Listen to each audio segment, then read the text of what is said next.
Okay, I want to cover a couple of things here. First, it's like about 3 in the morning. I can't sleep. So I said, well, I'll do something useful. I could make a YouTube video. First thing I want to talk about is shapeshifters or skinwalkers. Now, they're basically part of Navajo mythology, part of their culture.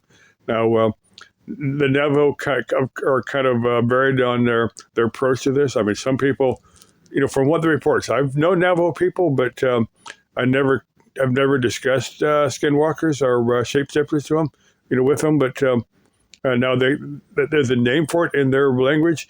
And well, if you've ever had, Navajo is a very, very difficult language if you're not part of their. But I've heard it, and it sounds like an Asian language to me. But anyway, like I said, some Navajo people will talk about it, and others consider it very, very taboo, and to even discuss it, can make some bad things happen. So if you do want to discuss it with Navajo people, be very respectful of that person's beliefs, and make sure they're okay with discussing it. But let's see. Like I said, I'm not sure if I personally believe that anyone actually has the ability to, transform from a human to an animal. That's basically what a skinwalker is. You're walking in the skin of that animal. But I said to actually have these abilities, you've got to do some very, very evil, some very, very bad things. So I said anybody that fully understands what this is would, would consider it pretty bad or pretty evil, in my opinion.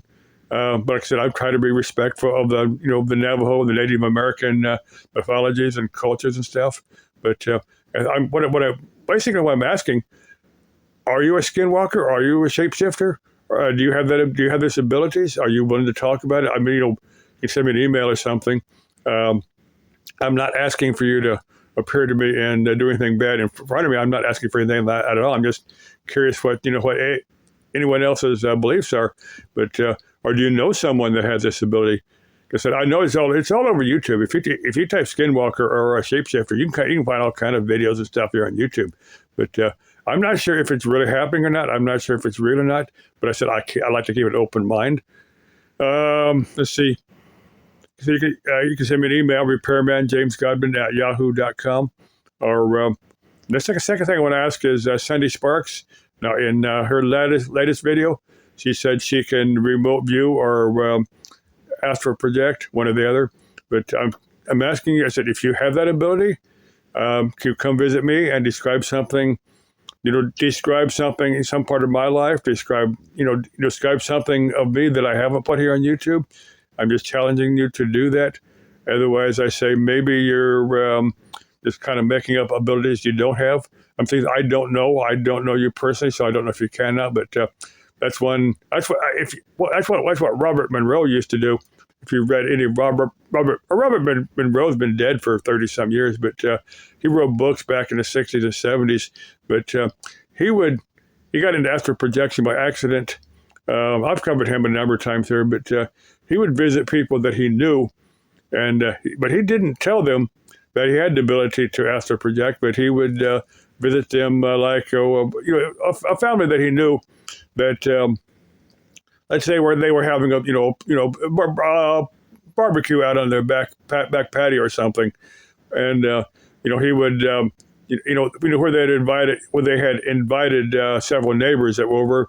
Maybe they're drinking beer and cooking hamburgers on the grill or something, and he would ask them later. He said, "Hey, what did you and Sam and Martha, what were you doing last Saturday night?" Sam and Martha would say, "Yeah, well, yeah, we took a TV, because you remember this was back in the 60s. People had little portable black and white TVs. They would wheel outside. We were watching the basketball game. We were cooking up some burgers, some bratwurst on the grill, and and Robert Monroe would ask him, well, were you there by yourself? He go, no, we were we were with with 3 or 4 of our neighbors. They go, oh, okay, that's interesting. I bet that he had astral projected there and actually watched them. So but he didn't tell them he had astral projected. He kept that to himself because he didn't think that they were open to that type of thing. Robert Monroe, even though he could do it, he still considered it kind of woo-woo. in his own mind. But he did write three books about it. And let's see, like I said to Sunday Sparks, hey, send me an email and tell me something personal about myself that I haven't put here on YouTube. Just your proof from from you to me that you can actually do this, or maybe you had maybe you and me actually melded, had that form of astral sex and on the astral plane while we were both asleep, and there's certain things that you couldn't possibly put on YouTube, but send me an email and let me know what you picked up, just to prove to me that you can do this. Okay, love y'all. Bye bye.